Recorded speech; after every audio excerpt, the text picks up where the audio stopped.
Hey guys, Jacob here. This is another 1.8.3 build video for The Division. This is going to be going over my new Firecrest build I decided to make. I usually don't use Firecrest, it's one of those builds I never really got around using, kind of like Hunter's Faith or Sentry. But a lot of people wanted me to run it, so I decided to make a build video on it and show you guys what I've been running and how I've been running it. It's nothing too complicated.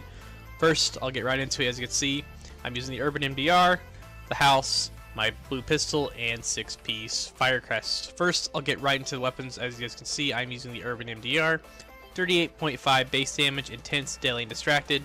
I'm using intense so that way if people are far away from your turret and you can't burn them with a turret, you can still hit them with intense and set them on fire if you're lucky. Deadly for the extra crit damage, and distracted, which I think is very nice with this build because you're constantly able to, burning the shit out of people with a fire turret and hitting them with intense, and using your flame grenades. The mods I'm using on this weapon are a C79 scope with crit damage, crit chance, and headshot damage, an extended mag with crit chance, rate of fire, and magazine size, a small grip with crit damage, stability, and optimal range, an FDE suppressor with crit damage, crit chance, and headshot damage. The reason why I'm using the C79 scope is that way I can zoom in a little bit while I'm behind my group and beam people that are far away, because this build is pretty squishy, so you're not going to be right in front of the combat. You're going to have your DPS players up front while you're in the back supporting them from a distance and using your flame turret to your advantage. The pistol, as you guys can see, is really not that important, but the house I'm using has deadly, vicious, and card counter, 17.1 base damage. Sadly, I don't have a really good house for this build. I'd like to have deadly and competent or something based around skills, but I can't get one, so I could roll this for deadly and competent, but this one is actually on my striker, for my 9K striker that is, and you can't unlock responsive, so I'm using this one, but I might switch to a deadly and predatory one. But at the moment, that's what I'm stuck with right now. The mods I'm using on this are a pro sight with crit damage, crit chance, and headshot damage, extended mag with crit chance, rate of fire, and magazine size, a small grip with crit damage, stability, and optimal range, loud vent break with crit damage, headshot damage, and crit chance. Now I'll go with the blue pistol. Might as well explain to you guys why I'm using it. Cool-headed and determined. As you guys can see, it is a blue pistol to get these unlocked since the requirements are very low. As you guys can see, here's predatory and here's self-preserved. So you can see these are really high talents, but if you go to the pistol, they're very low. So you can unlock determined and cool-headed very easily. Performing a headshot reduces all skill cooldowns by 5%. And determined, killing a target reduces all skill cooldowns by 7.50. So basically, if an NPC is almost dead and you shoot them with this, you can basically combine these and shoot someone in the head and get the 5% and the 7% from determined. So you can get your skills back very quick. Or if you just want to use cool-headed and shoot a boss or something, you can get it back that way as well.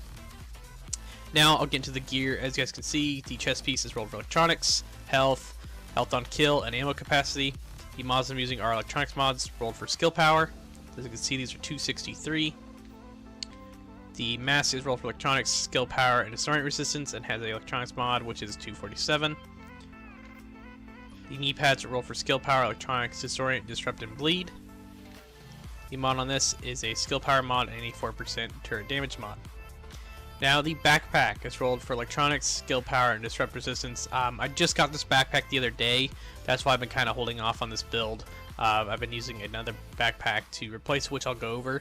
The mods on this are the electronics mod with two 4% turret damage mods.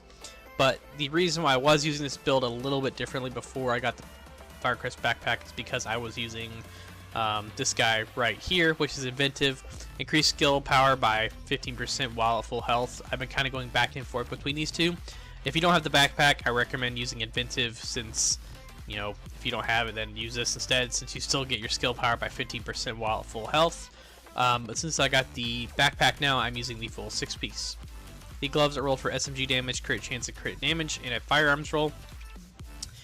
The holster is rolled for skill haste and all stats. Like I said, this build is not fully optimized. I just got some of the pieces, and I've been really wanting to make a build video on it and really use it and have some fun with it.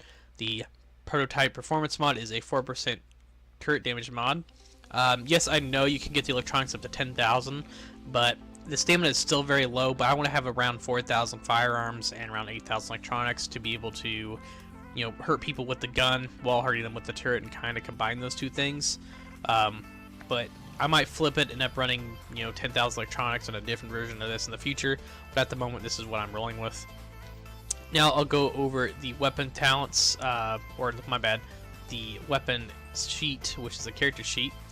As you guys can see, the house has a total of 37.50 crit chance and 109 crit damage. The urban MDR, you guys can see right now, if it lets me switch it, there we go, has a total of, sorry guys, I don't know why it does this, 14% crit chance and 106 damage. The headshot damage is 107% as well. The pistol's really not that important, but I'll get into the abilities now. So as you can see, I'm running, usually, most of the time, I'm running the overdose or like the defib to revive my teammates, just to help them if they're on the ground. But most of the time we usually have a healer in our group, or usually someone who's just running a high tactician build, and they usually have the defib, and I usually run the overdose so I can heal people with this and also heal myself. You could run booster if you really want to for the extra damage, but this build is, you know, pretty low firearms, so I guess you could run that if you want to, but I'm running overdose for the extra health. And obviously the fire turret, which has a total of 16,000 HP for the damage. I know you can get that up a lot higher, but this is currently what I have it at now, and this is what's been working for me with my team.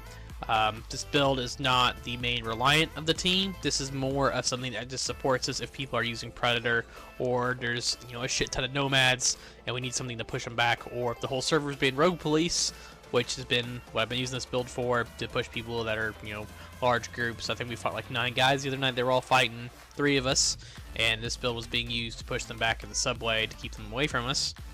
Another thing to use on this, if you really want, if someone else is using a heal and you're not, is the pulse, because the pulse does give you 31 and 31 on the conceal. If you would have a higher, you could use the damage and get a total of 41% crit damage, and that's pretty nice. So you could have your turret and a pulse for your team. But I think the heal's pretty good, because if you get shot with this, you're gonna get melted and people are gonna shred you. The immune station you can use also for Predator, but I recommend running these two. Someone else should be able to run the immune station to protect you from the bleed.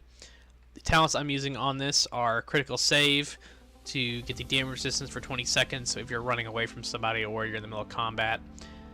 Combat medic, which should be on all builds to heal your teammates, since this is a group support build. Wildfire, applying burn to any target, triggers a 30% chance per each target in a 10-meter radius. Basically, if they're next to you or if they're in a 10-meter radius, you can burn them for 30%. I guess that's the easiest way to explain it. Another one I'm using is tech support. Kill a hostile while any skill is deployed to extend any active skill duration by 10%. So I guess if you burn someone with your turret, this will go up a little bit longer. There's not any other talents I could really use on this. If there are, please let me know. I was using adrenaline for the Predator bleed, but this is what I've been using now. If you guys have any other suggestions, like I was going to use death by proxy, so if you kill a hostile, your deployed skill power goes by 20% for 30 seconds. But that's, you know, I've been going back and forth between and adrenaline. But that's really about it, guys. There's nothing else to really go over. This was a pretty quick build I threw together, and it was something I've been having a lot of fun with, that I'd share it with you guys. But that's really about it. I hope you guys enjoyed. The last thing I will go over, show you guys to see how squishy this build is. First of all, the skill power is 360,000, skill haste 6%, survivability is 209,000, so you guys can see you are going to get hit really hard with this. If you're, you know, getting hit by pred or pretty much by anything, you will get shredded if you're not careful. That's one thing I want to make clear with this build and tell you guys, this is not a face-taking build, because for some reason people like to run up on me with Firecrest and try shooting me in the face with the house lately. I'm not sure why, but that's really about it. As always, I'll catch you guys in the next one. I hope you guys enjoyed this video. Catch you later.